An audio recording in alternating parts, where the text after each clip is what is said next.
जय हिंद दोस्तों आज के इस वीडियो में हम एसएससी जीडी के कुछ प्रीवियस ईयर क्वेश्चन करने जा रहे हैं। तो आप लोग जो भी एसएससी जीडी की तैयारी करते हैं तो इस वीडियो को अंत तक देखिएगा। और ये पिछले साल यानी 24 फरवरी वाला जो एग्ज़ाम था 2025 का, उसमें आया हुआ मैथ का क्वेश्चन हम करने जा रहे हैं। तो आप अंत तक देखिए। इसी तरह के क्वेश्चन होते हैं, छोटे छोटे क्वेश्चन होता है, कोई बड़ा क्वेश्चन नहीं होता। तो इसको हम 3 कैटेगरी में क्वेश्चन को बांटते हैं। एक ऐसा जो 50% तक क्वेश्चन आसान क्वेश्चन होता है, 25% मॉडरेट क्वेश्चन होते हैं और 25% आपका थोड़ा टफ क्वेश्चन होगा। टफ मतलब टाइम टेकिंग क्वेश्चन। तो आप लोग इसी ढंग से तैयारी करें। तो तैयारी को यदि थोड़ा आप अच्छा से करेंगे तो ये छोटा छोटा क्वेश्चन आपसे आसानी से बन जाएगा। टाइम कम रहता है, इसलिए आपको प्रैक्टिस की ज़्यादा ज़रूरत है। तो पहला क्वेश्चन देखिए, ये पूछा हुआ क्वेश्चन है, 24 फरवरी का एग्जाम हुआ था, उसमें पूछा हुआ क्वेश्चन है। तो क्वेश्चन को पढ़िए स्क्रीन पर मेरे साथ। कितने समय में पार कर जाएगी? यानी 2 ट्रेन है, एक ट्रेन 140 मीटर लंबी है, एक ट्रेन जो 210 मीटर लंबी है। इसकी चाल दिया हुआ है, तेज चल रही है। इसकी चाल दिया हुआ है 150 km पर आवर। कितना दिया हुआ है? 150 km पर आवर। और इसकी चाल दिया हुआ है 80 km पर आवर। सवाल बस इतना ही है। एक ट्रेन ये है जिसकी लंबाई 140 मीटर है, 80 किलोमीटर प्रति घंटे की रफ्तार से ये चल रही है। पीछे से आती हुई ट्रेन जिसकी लंबाई 210 मीटर है, इसकी रफ्तार कितनी है? 150 किलोमीटर प्रति घंटा। ये तेज चाल चलने वाली ट्रेन ये धीमी चलने वाली ट्रेन को क्रॉस कर जाती है। तो कहता है कितने समय में क्रॉस करेगा? तो क्रॉस करने का मतलब ये ट्रेन इसको पार करते हुए आगे निकल जाए। यानी इसकी रफ्तार 150 किलोमीटर पर आवर, यानी ये लंबाई और ये लंबाई को दोनों को जोड़ देंगे तो कुल लंबाई यानी कुल दूरी क्या हो जाएगी? तो दोनों को जोड़ दीजिए, 140 प्लस 210, यानी एक ट्रेन दूसरे ट्रेन को पार करती है। इसका मतलब दोनों की लंबाई जुड़ जाएगी, यानी ये 350 मीटर हो गया कुल दूरी। दोनों एक ही दिशा में जा रही है। इसकी रफ्तार कितना? 150 किलोमीटर प्रति घंटा, इसकी रफ्तार 80 किलोमीटर प्रति घंटा। ये इसको क्रॉस करती है तो रफ्तार एक ही दिशा में जा रही है। तो यहाँ पर औसत चाल जो हो जाएगा ये 150 घटे 80 किलोमीटर प्रति घंटा, ये चाल हो गया इसका, यानी रिलेटिव स्पीड कहते हैं इसको, यानी सापेक्षिक चाल। इसको 150 किलोमीटर प्रति घंटे की रफ्तार से इसको क्रॉस कर जाती है। तो टोटल कितना हो जाएगा यहाँ पर सापेक्षिक चाल? 70 km पर आवर। अब एक चीज़ यहाँ पर ध्यान ये रखना है कि ये मीटर में है, ये किलोमीटर पर आवर में होगा, क्योंकि क्वेश्चन में कहता है किलोमीटर पर आवर। क्वेश्चन आप पढ़ें तो उसमें आपको दिखाई पड़ेगा कि ये किलोमीटर पर आवर में इसका स्पीड है। तो हमें एक ही यूनिट में रखना होता है। तो यहाँ पे 70 किलोमीटर प्रति घंटा है, तो इसको मीटर पर सेकंड बनाएंगे तो 5/18 से गुना कर दो आप। अब इसको काटेंगे तो पॉइंट में आ जाएगा। इससे बचने के लिए आप क्या करें तो एक ही बार में समय निकाल लो। समय बराबर हो जाएगा 350 अपॉन 70 गुने 5 गुने 18। अब इसको काट दो, ये दोनों कट जाएंगे, यानी 18 सेकेंड। तो आपका आंसर क्या आएगा? 18 सेकेंड। लेकिन ये पूछ रहा है कि मिनट में लगभग कितना मिनट होगा। तो 18 सेकेंड को मिनट बनाएंगे तो 60 से डिवाइड कर दो, तो लगभग ये कितना हो जाएगा? 3 मिनट के आसपास हो जाएगा। 0.3 मिनट, इसको डिवाइड करेंगे तो 0.3 मिनट के आसपास हो जाएगा। तो इस तरह से आपका आंसर इसमें क्या दिखेगा? तो एक आंसर, पहला आंसर आपका सही होगा। तो 0.3 मिनट आपको आंसर आएगा। 6 से काटोगे तो ये आ जाएगा 10, ये हो गया 3, यानी 0.3 मिनट आपको दिखेगा। तो पहला आंसर आपका सही होगा। क्वेश्चन को पढ़िए। कहता है 16 और 48 का तृतीय अनुपात निकालिए। 16 और 48 का तृतीय अनुपात कितना है? तो सबसे पहले तृतीय अनुपात समझना है कि तृतीय अनुपात होता क्या है। तो तृतीय अनुपात, एक संख्या ये दिया हुआ है, एक संख्या ये, इसको a माने, इसको b माने, तो तृतीय अनुपात होगा a अनुपात b समानुपात b अनुपात c। यही तृतीय अनुपात का होता है। तो पहले को चौथे से गुना करते हैं, दूसरे को तीसरे से, यानी c हमारा पूछ रहा है, ये संख्या पूछ रहा है, तो b²/a। इसी को ध्यान में रख के कर लो। तो b कितना है आपका? 48। तो 48 गुने 48 बट्टे कितना? a 16। 16 से काटो, 16 × 48, 8 × 24 का 4 1, 4 × 12 2 14, 144 हमारा क्या हो जाएगा? आंसर हो जाएगा। इस तरह से आप तृतीय अनुपात इसको निकाल लेंगे। तो कोई भी संख्या हो, तृतीय अनुपात निकालने के लिए बोले तो पहले को a मानना है, दूसरे को b मानना है, तो b²/a, इस बात को ध्यान में रखना है और तृतीय अनुपात निकाल लेना है। मतलब b को 2 बार गुना करके पहले वाले से भागा दे देना है, तृतीय अनुपात निकलेगा। अगला क्वेश्चन देखिए, जो एसएससी जीडी का 2025 का क्वेश्चन है, उनको पढ़िए। ये भी क्वेश्चन आया हुआ है।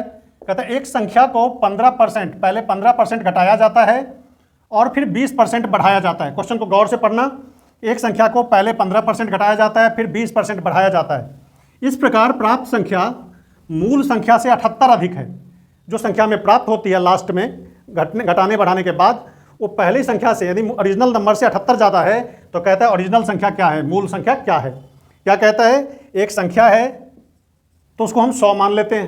पहले उसको 15% घटाया जाता है, तो 100 में से 15%, 100 में से 15 घटा दो। 15% का मतलब 100 में से 15 कम, तो 15 घटाओगे तो कितना आएगा? 85। यानी 100 में से 15 घटाएंगे, 15% घटाएंगे तो 85 बन जाएगी वो संख्या।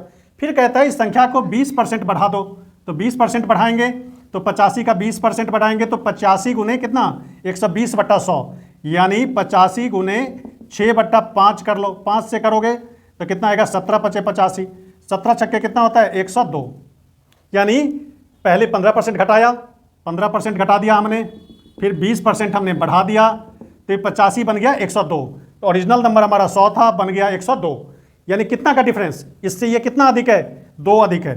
और सवाल में कहता है कि ओरिजिनल संख्या से कितना अधिक है, तो 78 अधिक है, तो यहाँ पर 2 का अंतर है, यहाँ पर 78 का अंतर है। जब 1 रहेगी ये संख्या तो कितना का अंतर होगा 78/2 यानी 39 का, तो हमें 100 में निकालना है, ओरिजिनल नंबर हमारा 100 था तो 100 में निकालेंगे तो ये हो जाएगा 78/2 × 100, तो इसको काट दो आप, तो ये 39 × 78 यानी 3900, तो हमारा ओरिजिनल नंबर जो था वो था 3900, आंसर डी हमारा सही होगा। तो इस तरह से इस संख्या को बनाएंगे। इस तरह के सवाल को क्वेश्चन को पढ़िए। कहता है गोपाल, अक्षय और अतुल का औसत भार 46 kg है। गोपाल और अक्षय का औसत भार 40 kg, इन 2 लड़कों का औसत भार कितना है 40 kg। अक्षय और अतुल का औसत भार 45 kg, तो कहता है अक्षय का भार निकालिए, यानी गोपाल, अक्षय, अतुल, गोपाल, अक्षय, अतुल, ये तीनों का औसत भार कितना दिया हुआ है 46 kg। तो 3 आदमी है तो कुल भार कितना होगा 46 × 3 निकाल लो, तो 46 × 3 कितना आ जाएगा 36 × 18 1 4 × 12 1 13 138 kg, यानी तीनों का भार 138 kg है। फिर गोपाल और अक्षय, इसका औसत भार कितना है 40 kg, तो दोनों का कुल भार कितना हो जाएगा 80 kg, 40 दूना 80, 2 लड़के हैं तो 40 से गुना कर दो। औसत भार से आप कुल भार कैसे निकालेंगे, तो 2 लड़के हैं 2 से गुना कर दो, औसत भार दिया हुआ है।